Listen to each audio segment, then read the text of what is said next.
Hello and welcome to White Lines Football. I'm Jack and I've got Lewis here. Hello. And today we're going to talk about 4 different things. We're gonna start off with a topic which is seen today about Michael Keane. So obviously Michael Keane, highly rated centre back at Burnley, still reasonably young.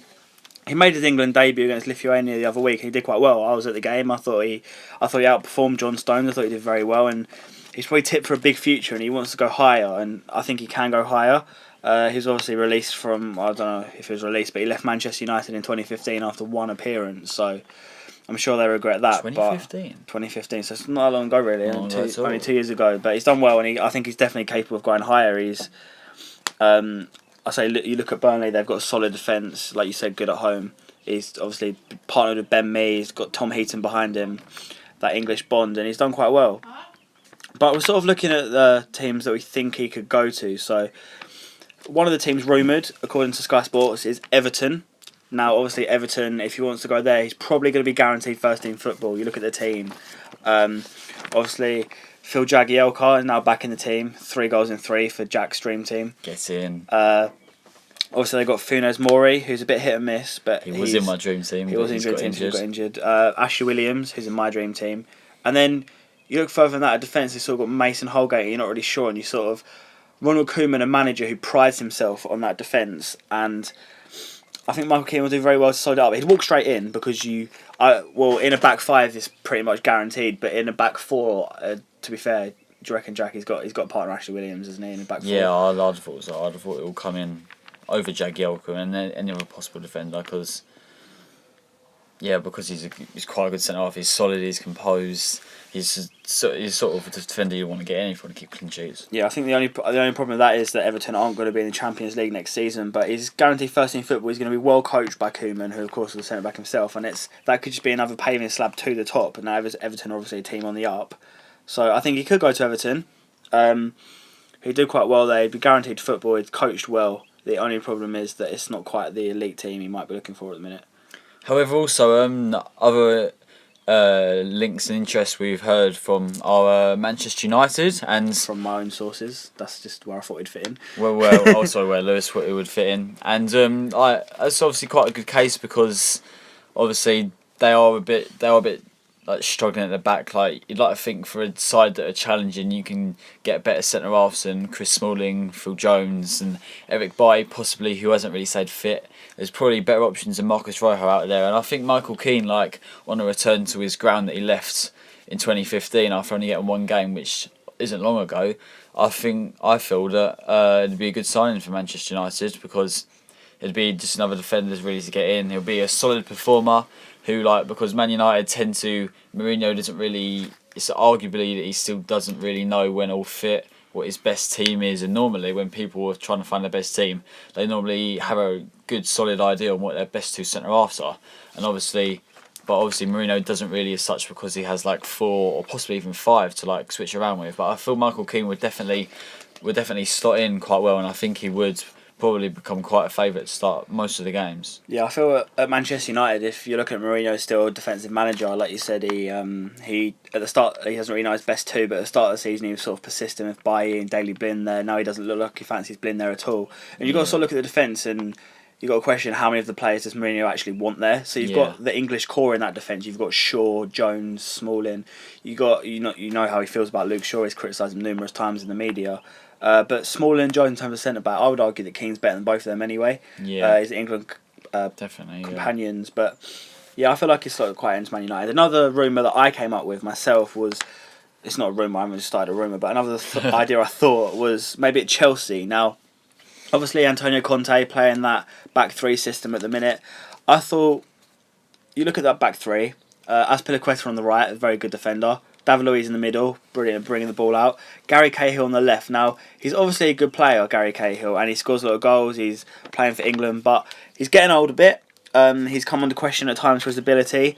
And I thought Michael Keane would slot nicely onto that left side. Now, I know they've got guys like Kurt Zoom and Nathan Ake there, but if they're looking to get that English player in, he'd be a perfect replacement for Cahill. He's about 7 years younger, maybe even more than that. And he'd do very well. He's good at defending. He'd fit a Conte system lovely just to sit there, sweep up the attacks, play the ball out of defence as well. He's very comfortable on the ball, that sort of thing. And I think he could just slot straight in there next season over Keane, play next to Luis and Azpilicueta if he wanted to. If he wants to go to 4 at the back, he's a very good choice. Maybe you could argue some of the Chelsea centre-backs in the minute, such as Ake and David Luiz, aren't best suited to 4 at the back. So it'd be a very good choice, and I think he would slot straight in as well. Another actual rumour that we found this time by looking on Sky Sports is a possible link with Spurs, and obviously as a Spurs fan myself, I think that Toby Alderweireld and Jan Vertonghen have done a very good job, and you'd have to get a really world class defender in to replace either of them too.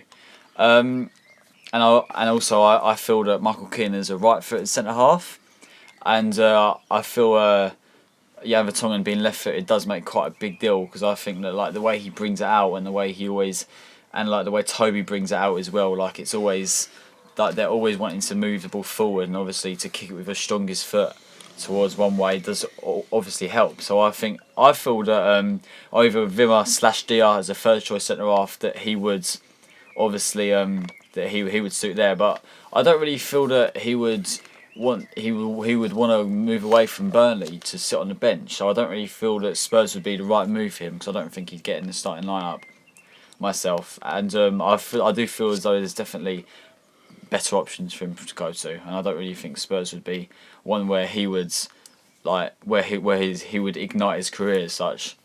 Would you take him at Spurs? I would, but I'd I'd take him over Vimmer and Dyer, but I think Maurizio would have to inform Keane, or I think he'd have a rough idea that he'll have it much easier to get in other defences rather than the Spurs defence, and I think he would just be causing himself problems getting the Spurs defence. Yeah, I think Pochettino, you mentioned Dia. I don't think he wants to play Dia in defence. He's been forced to because of Wimmer's poor form, Vertonghen's injuries, Alderweireld's injuries. But Keane will give the Tottenham that solidity. Maybe push on next season. Obviously, come close to winning the league again. Still could. You're looking at the quality that Keane brings, and also the fact that I saw a rumour that apparently Toby Alderweireld has a £24 million release clause, which is very cheap for a defender of his ability. You could argue he's worth nearly double that, and if he's off, then Keane would be a very good replacement. He's comfortable on the ball, a very good defender. He's proved in the Premier League, but I don't know much truth in that. But if Alderweireld is off, then and also if because we've seen this season, Pochettino has occasionally changed it to 3 at the back, and obviously that's a later thing to come. But I feel Spurs are better as a 4. But obviously, if he was to change to 3 at the back at different points, then I think I'd rather see Michael Keane slot in rather than Eric Dier or Kevin Vimmer myself. So but in that such, I would like to see him there, and maybe if Keane knows somehow that Maurizio wants to play 4 at the back next season, then that may persuade him more to go to Spurs, because he knows he will be playing. So you're saying it would be nice to see him there, but he might not guarantee Obviously, I think he needs to go into the club knowing. I think he'll need to go, if he's going to go to Spurs. I think he'll go into the club knowing he's going to get into the team. Yeah. I think finally the final rumour we saw on Sky Sports was that Liverpool were interested, which on paper, on the surface, it surprised me quite a bit. But looking more in depth to it, I can sort of see, because I had in my heart set that Liverpool were going to go in for Ben Gibson in the summer. Middlesbrough relegated, Ben Gibson coming in, left-footed centre-half, young English player moving up the league. But looking at Michael Keane as a rumour, now if you follow me on Twitter, you'll know my views on Liverpool's defensive system, and I don't rate Lovren at all. Obviously I haven't got a left-back. I'm pretty shocked they don't want to bring a keeper in, but in terms of the actual core, today news came out that Liverpool haven't got centre-backs fit because I think it was Matip, Klavan and Lucas, who was also playing centre-back this season, aren't in training and won't be fit maybe for Sunday's game. Lovren obviously having injury problems too, so they're going to have to look to Joe Gomez. So Keane would very be likely to bring in that solidity in the defence, and he's very good on the ball. He could partner next to Matip, he could partner next to Lovren, whatever Klopp wanted to do, preferably another centre-back, but I'll leave that to another day. But I think he'd do very well in there coming in. He'd definitely shore up the defence, and obviously, like we're seeing this season, Liverpool's defensive problems, like when Rodgers was in charge and they came so close to winning the league, and it was just their defence that was the problem. But I think Michael Keane would do well. He'd slot in there definitely. So like you're saying, the only team he wouldn't really slot into is at Spurs. Yeah, I feel like with Liverpool it would be a good signing, And like I think like obviously then they definitely need a centre half in there to like shore the defence up, or to at least like, you know, give it a bit of spark sort of thing. But I do feel like sometimes when one centre half goes to like a club after like doing well, like in a very dodgy defence, that on their own they do struggle to like sort of bring it out themselves. And like sometimes like I know I watched John Stones when he left Everton, and I thought he was a really good centre half, and I thought he had it in the making. He went to a dodgy defence in Man City, and sometimes he's been in a team, sometimes he hasn't been in a team. Maybe it's because he's a different sort of centre half and he's more footballing centre half. But I feel as though like sometimes it won't damage his career as such, but I think like he's got to be careful. Yeah, I think he has definitely got to be careful. I think with Stones it's a bit of a different case though, because Stones had a 50 million price tag on him. Keane's not going to have that, and also Stones wasn't in a solid Everton team when Martinez was there. They were leaking goals left, right, and centre compared to what they are now. And Stones was struggling as well at Everton before he went to Man City. Yeah, I do feel it. Yeah, but I know like obviously there's going to be like he's got to see he's got to make a step there's up. going to be risk. Yeah, obviously sort of thing to move to such a big club. Obviously it's going to be Champions League football next year, sort of thing. And like he got released 2 years ago from Man United, obviously, which didn't really help his career, and he's been in Championship like until this season, sort of thing. Yeah, now he's playing for So England. so like he's ready to make the move on. Yeah, hopefully. So we're gonna do predictions now. He said he's leaving. Where do you think he's gonna go? One team. Well, I'd say Liverpool. Liverpool. I think Liverpool. I'm gonna go on the other side of Merseyside, and I'm gonna say Everton. So that's where we think Michael Keane will end up. So now we're going to move on to talking about, like Jack mentioned earlier, the three at the back system that's sort of really come to prominence this season. Obviously, teams have used it before. Look at Juventus, you look at Italy. Maybe that's under Antonio Conte, who's brought it to the Premier League under Chelsea, who are flying away with the league, and we've seen it in like Spurs. We've seen it of England recently. We've seen it at the weekend in the Arsenal team, and of course at the lovely Gillingham Football Club. So I'm gonna start from my views. I think it's an excellent system. It's played well. You look at the choice of wing backs. You've got to have good wing backs. We'll move on to Gillingham in a minute. I'm resisting the urge to talk about them because of their terrible wing backs. But nevertheless, you look at the wing backs. They're very important in the system because they've basically got to get up and down and play two roles. Yeah, they are like obviously wing backs are difficult to find sometimes. To be willing to attack and defend. And have the energy to get both sides of the pitch. And moving on to that, you've got obviously the ball playing centre half in the middle. The two have got to be comfortable as well. You've got to have the covering defender in front and all that, if you know how the three at the back system works. And moving on to that, you've got 3-4-3 or 3-4-1-2 if you like. So you've basically got the 3 and the 4 are the same. Then you've either got 2 attacking midfielders behind 1 striker or 1 attacking midfielder behind 2 strikers. Now I used to be a big fan of the 1 and the 2, but after watching Chelsea this season, I've been a big fan of the 2 and the 1 with Hazard and Pedro behind Costa mainly this season. So how do you think Chelsea have coped with the wing back system, Jack? Yeah, I think they've done very well. I think they've established them very differently, because I think they've done well because like obviously you've got to have 3 centre halves, like they can't all be same sort of thing, because there's 3 defenders you sort of got. So I think it's important to have a defensively minded one that's good in the air, that's good going forward as well, like in corners, such like with Gary Cahill, a quick one which isn't as such like the best defender. Which isn't the best defender, but like will have the pace to cover if needed, doing Azpilicueta, and then the one who's more footballing. You said Azpilicueta, I thought you were going to say about David Luiz, but no, well, and then I was going to say the one who's more footballing and more likely to bring it out. I'd say David Luiz more, because he's more likely to go forward. However, and like obviously I do feel as though having these 3 different assets in these as your 3 centre halves is a really vital, because going back to Michael Keane earlier, I'd say obviously if he was to go to Chelsea, then I wouldn't take him out for Azpilicueta, because obviously Azpilicueta is the footballing centre half, and I think you need the footballing centre half, and I think you need, so obviously Cahill would be the replacement because he's the sort of defender he is. I think 3 centre halves, you do like having 3 at the back, you do sort of need to have a big difference in how they sort of all play. And they do definitely need to be 3 different defenders, and Chelsea have done that really well this season. Yeah, to be able to adapt as well. I'm going to interrupt there about you talk about 3 centre halves. I think in terms of Azpilicueta, he's vital because he's naturally a fullback, but he's not the sort of Bellerin, Kyle Walker you'd associate it with. But you said, I don't know if that's just because I interrupted you, because I thought you were going to talk about David Luiz. You said not necessarily the best defender, but in terms of like a centre half, you wouldn't associate him with a centre half. But in terms of tackling ability and his positioning, I think he's very good. But in terms of David Luiz, obviously he's in the back four. He's come under criticism. If you look at his performance against Germany in the World Cup, when he captained them in Brazil, they lost 7-1.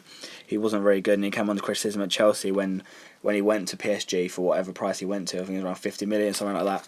But him in the middle is good to sweep, and like you said with Cahill or Keane, that sort of thing, that Keane would do very well to come back in for them. And then I'm just going to summarise it quickly to talk about, so we can move on to the other teams. But I think Chelsea's done very good with the wing backs. Conte's done brilliantly to move Moses into wing back. Yeah. Marcus Alonso's been a brilliant sign. I said it at the start of the season, not many believe me, but he's done very well.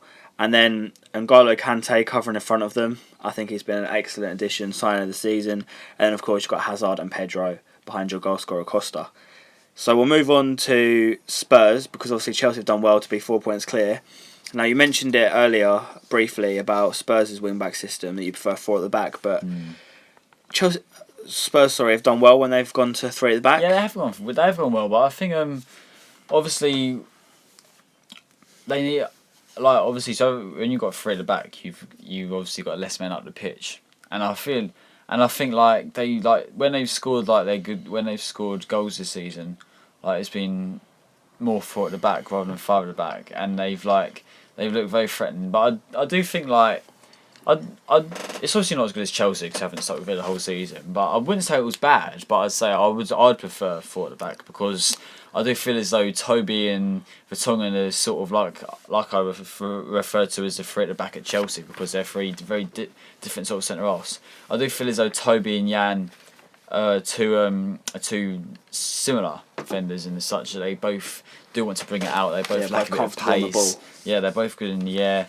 And, like, obviously Eric Dier, like, obviously would be your third centre half, and he's sort of very similar as well. He's comfortable in a way, yeah. But do you not think that the fact that Spurs haven't kept it all season shows the versatility of the team? Because if you look at Chelsea, they were playing 4 at the back for a while at the start of the season, and they were struggling. So they lost to Liverpool, they lost to Arsenal.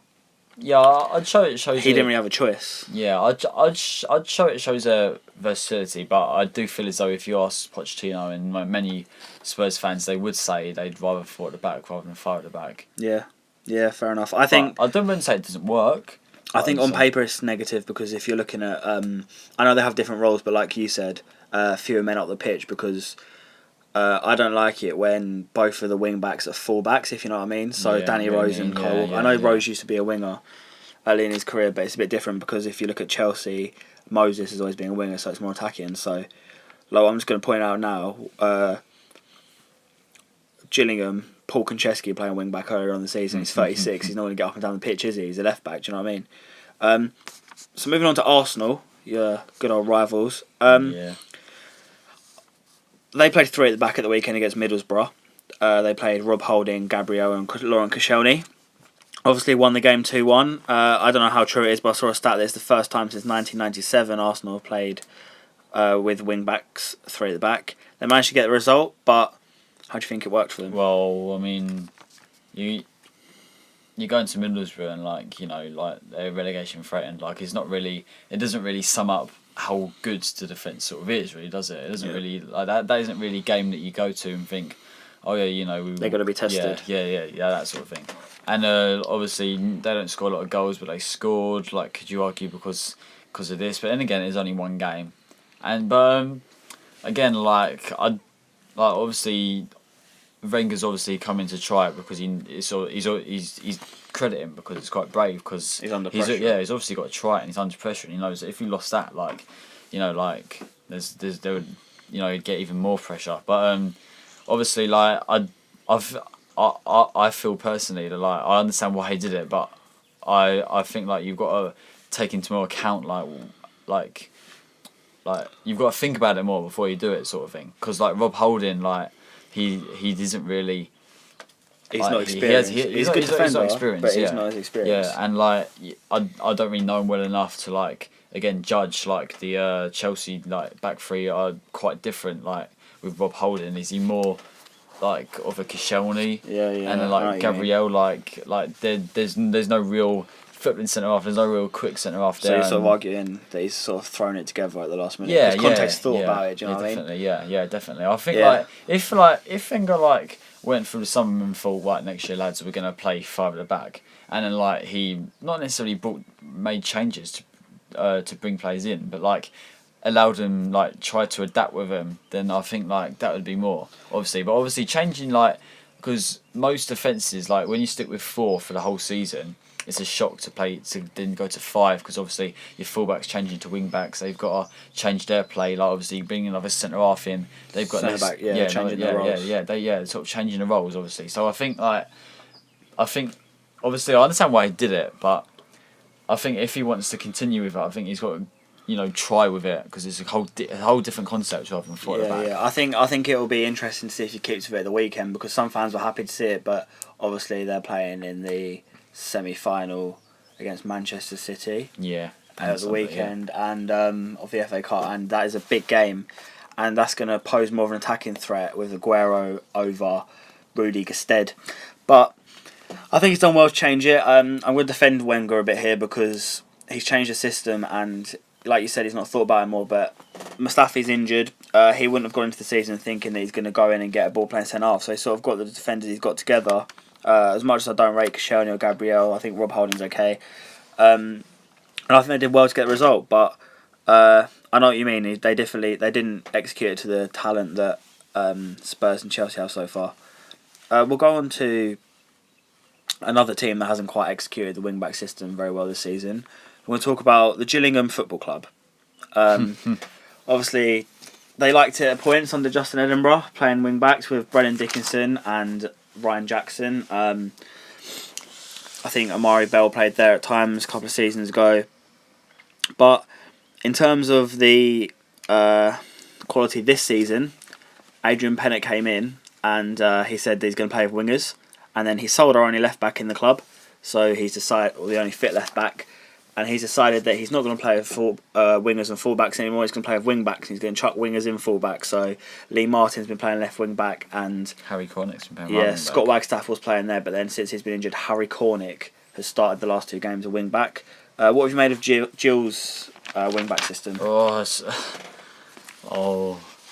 do we start? Where do you start? I think personally, I think obviously you can't really have wingers, can you, when you've got 5 at the back sort of thing? No. You can't have wingers, and I think the only games they've really done, the only game at home I've seen this season that they've done well is when they've had wingers, and that was against Charlton when they drew 1-0 at home. Had Emmanuel Thomas and Frank Noble on the wings, must have been Cody in the middle, and that's the only entertaining, and I think, game they've actually deserved to win. And obviously they were a bit unlucky not to win that game, and that's literally the only game that I've seen this season that makes me think that they might be going somewhere. So obviously based on that game, I'm probably more biased towards saying stick to flat 4 at the back. But obviously they haven't really got A left back. They haven't got a left back. The right back is very dodgy at times, and he isn't good enough for the league. But then again, I don't even think many of them are good enough for the league. Yeah. And so I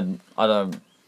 No, I think credit him changing it and all that, but I don't really think it's worked. Even defensively, you'd think 5 at the back would mean you're more defensively minded, but they've still leaked goals and they've conceded goals and they still haven't kept clean sheets. I think at the weekend it was just terrible because the fact that Lee Martin, he's played left back at times. He's played left wing back. Plus, obviously, it's difficult. He doesn't want to get back because, like we said, you need wing backs who's you can't It's virtually it's very difficult to change a sort of attacking minded player into a wing back, or even the other way around. They're very difficult to find wing backs who want to provide width and attack and especially going level. Back. Yeah, especially at this level. Lee Martin I've seen him cut across the pitch and not track back, leave them exposed. Harry Cornish doesn't want to defend at all. It's just a very poor choice to play wing backs, and that's not how you play it. And he's chucked it together because he hasn't got a left back, but then he hasn't got wing backs either. So that is a managerial poor error there. So we're going to move on quickly. We've only got a couple of minutes left to talk about this, but we're going to talk about England because obviously England play 3 at the back against Germany. Move back to 4 at the back against Lithuania later on. But what do you make of it at England? Because I thought they did quite well with the 3 at the back system. Yeah, obviously I don't really think it's a case of. There's a dog outside. Carry on. I don't really think it's a case of getting rid of three at the back due to it not working against Germany. I think it's more a case of new manager, like experiment, that sort of thing. I'll say the personnel because Gary Cahill was suspended for the for the game against Lithuania. Yeah, but you never know. Like he might have just wanted to change formations. He might have even before both games had a mindset to change as much as possible. Give everyone sort of a go, sort of thing. Find his best team. It's obviously still his early games. I don't really like. I don't really think against Germany it was terrible, was it? No. I thought they were good. Second half, I thought they dominated second half England, and I thought they weren't even though I didn't really think they really had a lot of chances. Germany, I still think England sort of kept them out before it got too dangerous, sort of thing. So I don't think it really went too bad. Yeah, I thought it worked quite well with that system. So what would be your England preferred back three then, from right to left? Go on and put you on the spot. England preferred back three on the spot. Right to left. Well, the only one I suppose the only right back I can think of that possibly would be able to adapt to a wing back because he's played there a bit this season. Just a three. Just a three centre halves. Just a three centre halves. You're gonna say Kyle Walker, weren't you? Yeah, just a three centre halves. Just three centre halves. Michael Keane's got to be in there, hasn't he? Yep. Michael Keane. I've got Keane in the middle. I mean, do I want to say John Stones? He's got to be, isn't he? Yeah, as the footballing centre half sort of thing that I'm very loving about here. And the fourth one, or the third one, sorry. Sorry, we're just being tried by my sister, but carry on. And then down me as well.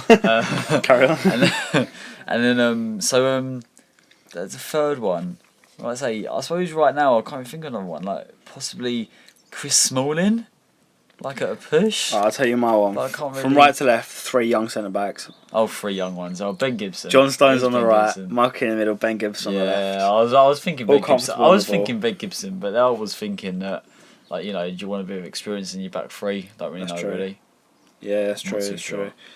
I really rate Ben Gibson. He's very comfortable on the ball, as are the other defenders. But it's worked well for England, and I think it's a very in system at the minute. So a lot of teams playing through it, but having a lot of success. Yeah, definitely. They have in the past, Italy, Juventus. I'm sure we'll see it in the Premier League a lot more too. The third topic that we'll be discussing today is the Team of the Year was announced. Was it today or was it yesterday? Yeah, it was today.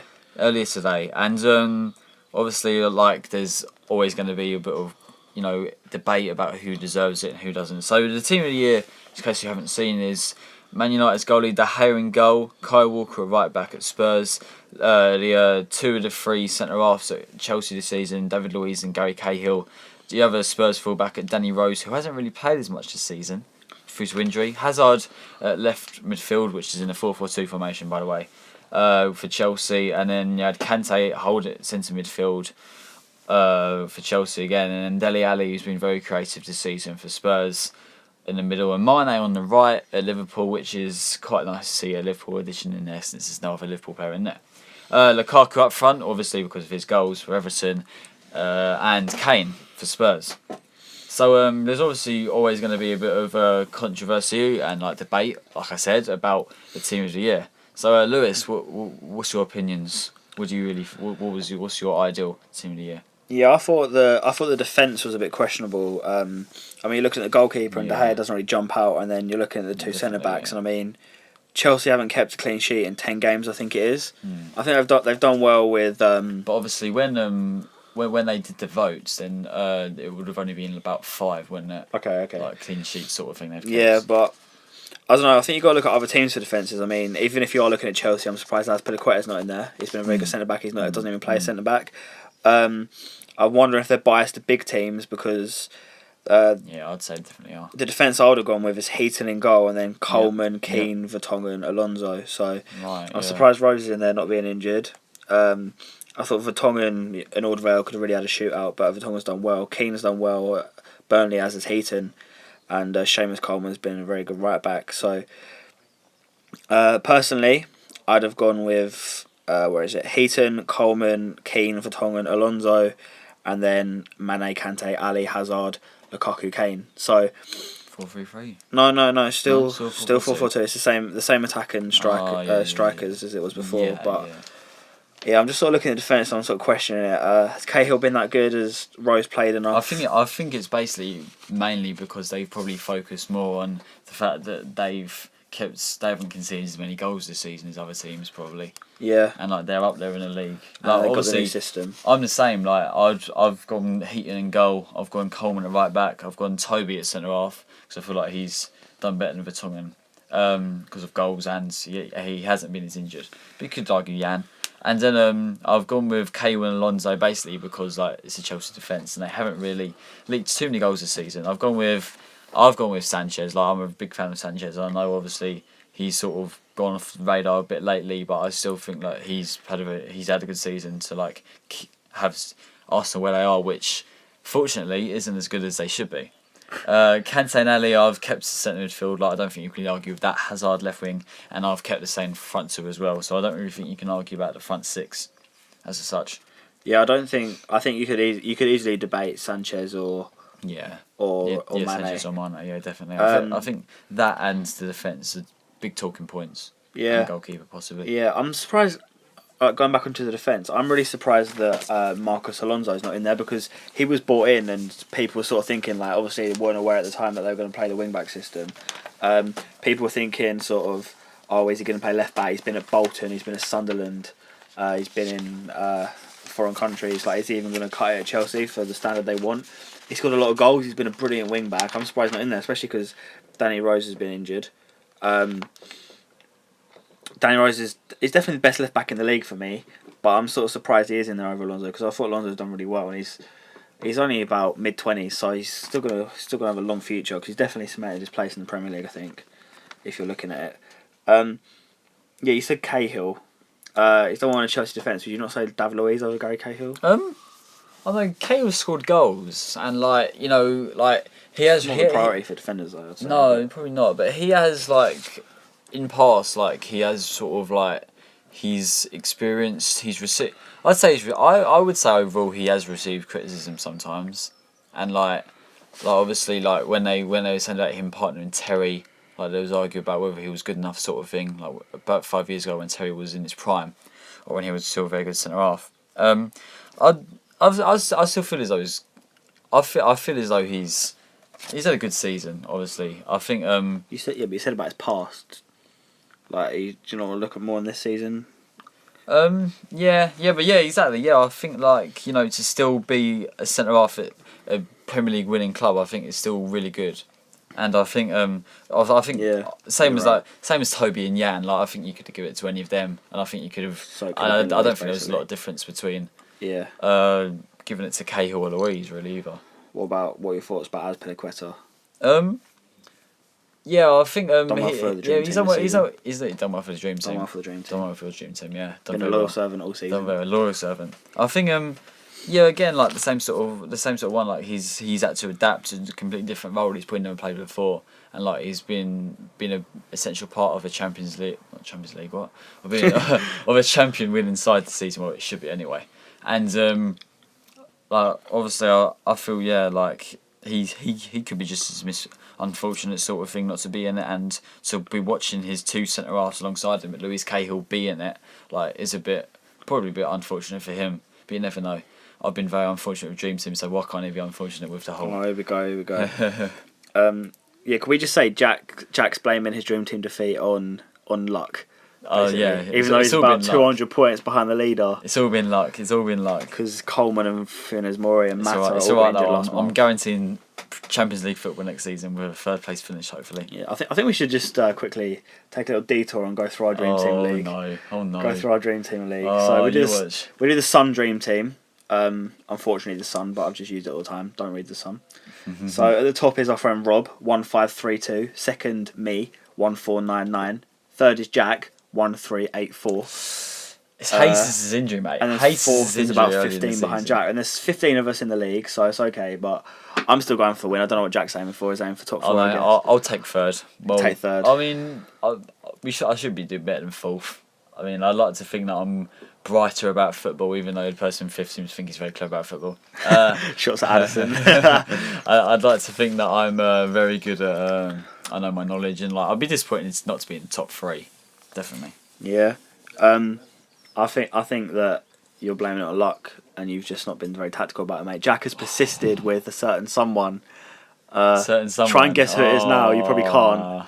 Dusan Tadic. Jack has persisted with him the whole season. He's been my man this season. He's got about 70 points throughout the whole season. Yeah, but he's been a good filler. He's been cheap. The main blow for me was I lost a lot of money, and obviously I changed my team a lot because I brought Jesus in because he was cheap at City, and he went and got injured. I think away to Bournemouth, and got injured for the whole season. So I had to readapt again, sort of thing. Jesus did well, and I I had to wait another month. I didn't follow the trends of putting him in like everyone else did, and then everyone was forced to take him out again. So I gained a few points that month. But do you want to let us know your team quick? We're not going to give you our thoughts. We're just going to say the team. I'll go through mine. My current team is 4-3-3. David De Gea in goal. Back four of Azpilicueta, Dawson from West Brom, Ashley Williams, Kyle Walker. Midfield, Henrik Mkhitaryan, Felipe Coutinho, David Silva. And then up front, Pedro, Vardy and Ibrahimovic. So I'm not going to give you my thoughts, but I'm in second place in the league. Jack, go on. Mine's a I'm just remembering the top of my head. I think I know it. Mine's a 4-3-3. I've got Lee Grant in goal at Stoke. I've got John Stones, Eric Bailly, Kyle Walker, and I've got Phil Jagielka. My midfield, a bit weak. I'm just going to get over and done with quickly. Sterling, Wanyama and Tadic. It's a bit weak. I mean, and then up front, I've got Costa, 5.3 million is now. Costa, who's gone down a lot. Obviously, I think he decided to stop trying because he realised I put him in his team. I seem to have this paranoia throughout the whole season. It's been a reason why I've been so bad. Sanchez, and I've got the almighty Kun Aguero. Have you had any players in there the whole time? You've had Sanchez the whole time? I've had Sanchez the whole time, and recently I've been thinking about trying to get him out, which would be very, very emotional. I've had Tadic since the start. You had Stones since and I've had John Stones since the start. Just looking at it now. I didn't have Walker at the start. I don't think. I'm not sure. The only player I've had since the start is Azpilicueta. I've had 3. Tadic. Yeah. Oh, that's funny. Anyway. Go back to Team of the Year. A little detour about Dream Team then. What do you think about Dele Alli not being in the shortlist for the Team of the Year? Player of the Year, you mean? Player of the Year, yeah. Sorry. He's a bit unlucky. He's unlucky, isn't he? He's unlucky. I think obviously he's had a great season. He's 20 years age. He's 20 years old as well. And to have the assists and the goals that he's had this season. I saw a stat. I don't know. Actually, you might have told me. Something about Frank Lampard hadn't even reached half of this or whatever. Yeah, I think was it you? Yeah, Frank Lampard, Gerrard, and Lampard. Lampard and Gerrard. Lampard, Gerrard, and Beckham combined. Yeah, they compared it to Ali and when they were this age, they were nowhere near as clinical in front of goal and getting assists and goals as Dele Alli was. Yeah. And it's a funny one really because I remember watching him for MK Dons against Gillingham when he had a 5 pocket and literally I think yeah, I love Doug Loft and this was this was 5 million transfer, wasn't it? And I think this game was after this was announced sort of thing, so within a month of it being announced. I remember watching him thinking so he was paid 5 million for this centre midfield of MK Dons. He doesn't really look the best. I suppose he isn't playing with the best of players, and wasn't really playing that far forward, was he? No, he wasn't. And obviously, I think Gilles won that day, and obviously he was on losing side against Gillingham. 4-2. Yeah, he was on losing side against Gillingham. So now we're playing Champions League, and to be playing against other big teams after losing to Gillingham. Well, guys, you don't have to see that very often, do you? Yeah. And and obviously he has changed very well. He has adapted, and he's done very well. And I never I really like him at the club.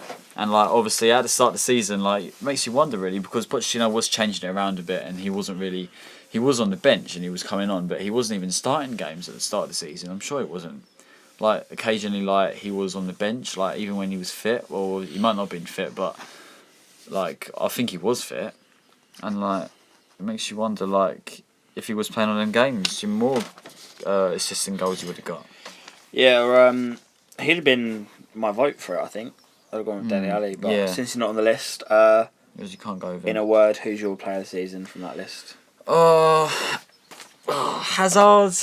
Yeah. Yeah, I think I'll go with Hazard because he's been very influential towards Chelsea's season this year. He's had a good season considering last year he slipped up a bit.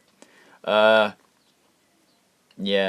I think he's done well, but obviously I don't understand if Lukaku or Kane got it because they've scored goals. I'd give Hazard. I'm going to go Kante purely because I know it's talking about last season as well, but he's obviously just shown how important he is in front of that defence, and he's just done so well, and he's shown how important he is to the teams. The final topic we're going to talk about today is the situation with the goalkeepers at Liverpool. So there were rumours in the summer that rumours that in the summer Liverpool were going to go in for Joe Hart at Manchester City. Obviously they've had goalkeeping troubles this year. They bought Loris Karius in the summer. He was out injured for a bit, and then Mignolet was playing, and then Karius came back. Karius was playing, he made a couple of errors. Mignolet came back in, and Mignolet's playing now, and everyone thought, well, Liverpool need to sort out the goalkeeper. But Sky sources from Sky Sports have said that Liverpool aren't going to go in for a goalkeeper. They're not going to go in for Joe Hart. Do you think they need a new goalkeeper? Yeah, I'd say fans obviously think so as well. Like, obviously they haven't really got a main goalkeeper of it. I look at it as though like every goalkeeper sort of has a goalkeeper that like Every what? Every team every team has a goalkeeper that like, you know, that does well. Like, it's consistent. Like they're all very good in the Premier League. Like, and like but apart from the Liverpool ones, literally apart from the Liverpool ones, I feel like every goalkeeper is a good goalkeeper in the Premier League. Man City. Yeah, you know, that's questionable, isn't it? Like, yeah. Obviously, I do feel as though like there's not a lot of difference, is there, between like some of like just looking at the Premier League table right now between like the Everton goalkeeper Joe Robles compared to like Jakupovic or even like Lee Grant. Like, there's not really a lot of difference like in terms of like in like. But obviously Liverpool going up third as they are, and they'll need like a big goalkeeper. And I do feel as though that's sort of the place they need, like the consistency there, and they need someone who's going to be composed. And I don't really feel Mignolet and Karius really shown that this season. I do feel as though it does help you back four, and it helps your team if you've got a goalkeeper that's very good. Yeah, I was excited for Liverpool when Karius came in because I thought, oh, it's a new keeper. He's young. It's a good deal. I think he came in for as cheap as £4 million, and I was like, oh, this is good, and he kept a lot of clean sheets in pre-season. I know it's pre-season, but he came in, made a couple of errors. He's got a different goalkeeping technique to Mignolet. He's more off his line. Obviously, he made the error against Bournemouth. He made the error, inverted commas, against West Ham from the Payet free kick, which I didn't think he could have done much more, to be honest. But there we go. He was dropped, and I'm still annoyed that he's dropped because I think that he's a better goalkeeper than Mignolet, and he's got more potential. I don't rate Mignolet at all. But next season, I'm hoping Karius give him more of a chance. In terms of bringing a goalkeeper in, obviously that's not what they're going to do. But Joe Hart, they're looking at Joe Hart. Yeah, that would be a good one again, I think. Yeah, because obviously he's got experience up there. Obviously, Tim's been interested in him, obviously for reasons. He's a good goalkeeper. But yeah, I do feel as though that would have been a good one to go in for. But obviously, Jurgen Klopp obviously has faith in his two goalkeepers. You don't know how about that, Lewis, at all? No, I don't rate Mignolet at all. As I said, he's shown numerous times he's made errors. Now, that can be done at certain levels, so Stuart Nelson, for example, but he can't at the top level, especially for a Champions League club. If Liverpool make it to top four, you can't keep making errors. Now, obviously, Karius has come under criticism from that as well. Like I said, I hope he'll be first choice next year. I don't know if it's, like you said, the loyalty because he came from Mainz. Jurgen Klopp used to manage at Mainz. They're both German, Klopp and Karius. So I don't know if that's there. But in terms of Joe Hart, I think I'm going to disagree with you because, yeah, I think Liverpool need a new goalkeeper. But is Joe Hart the man? Well, I mean, go on and say, I think. No, I was going to say Joe Hart has got an error in him. We've seen in numerous England games he's got an error in him. Even as recently as Lithuania when he came out to punch the ball and he missed it and it was headed over him, but John Stones cleared it off the line. He's got an error in him. I think that's been Liverpool's problem. Mignolet's had an error in him. Pepe Reina always had an error in him. Karius has got an error in him.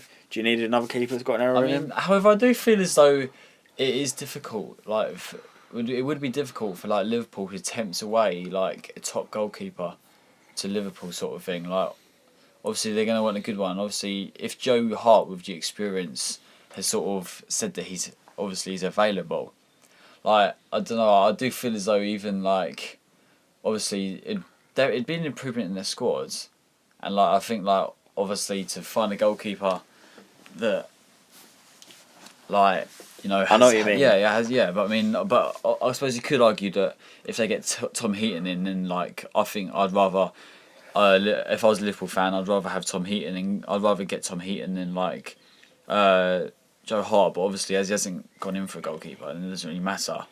Yeah, I thought that I'd rather have Joe Hart than Karius, but I just think if you're going to make an improvement, that's not the strive you want. Yeah. Plus, I don't know when Yeah. Joe Hart's contract's up. I don't think it's up at the end of this season. Like, would City let him go cheap to their main rivals? Possibly Not the main no. rivals, but you know what I mean. Sort of Yeah, similar like the position. rivals, And would Pep want him next year? Obviously, if Bravo hasn't worked, is Willy Caballero all right to cut it? Is he going to look to bring someone in, or is he going to bring Joe Hart back? But yeah, I'm not sure he would be the right person to bring in. I'm looking at other goalkeepers. What do you know about Danny Ward? Do you know much? On loan at Huddersfield. Is he Liverpool? He's in Liverpool. He's on loan at Huddersfield. He played for Wales in the Euros. Is he playing for Huddersfield this season? Yeah. That's quite good, isn't it? Yeah. To be fair. Yeah. Obviously, if he's young, like maybe he could step up next season. I think he made an error the other week in the Huddersfield game. I can't remember who he was against. He made an error, but he played for Wales in the first game of the Euros because Wayne Hennessy was injured. He's shown he can step up to it. Definitely have him as a substitute goalkeeper, and if he's young and up for it, maybe the first choice keeper. Possibly. Or if Huddersfield come up, where's he going to go? Is he going to go back on into the Championship? Is he going to go on into the Premier League? Is he going to leave altogether? But there we go. So Liverpool in the summer, what should they do? Well, we know what they're going to do, but what should they do? What should they do? In terms of bringing a keeper in, who should they sign? Yeah, I would. I'd look at I think they've got to go out and try and get like a Tom Heaton sort of thing. Yeah. Well, I think they've got to go to. They've got to look lower in the league, and they've got a player that they know that they'd be able to tempt away from their current club, and the one that's had a good season. Like with Mignolet bring him in from Sunderland. Yeah. Like Jordan Pickford. Well, you ever think of Sunderland? Yeah, we've done another repeat of like a good Sunderland goalkeeper to do bad at Anfield.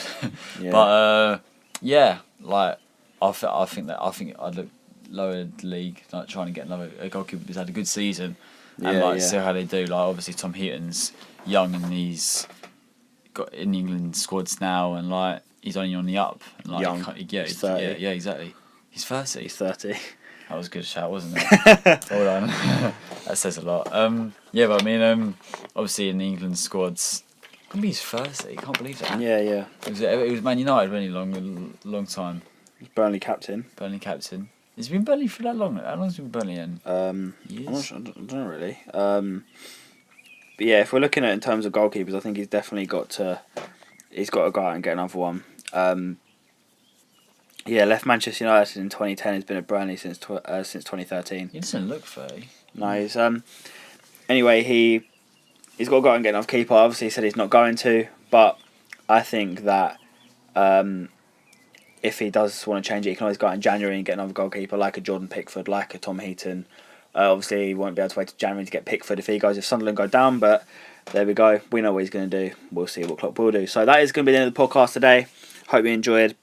Please like, subscribe, comment. Make sure you share, retweet everything. Check out the other videos. Check out White Lines F1 as well. Thank you, Jack, for coming on. No worries. It's a pleasure. We'll see you next time, Saturday for a podcast, hopefully. Podcast? Let's spring out on you. Ooh. So we'll see you next time. Goodbye. How was yours?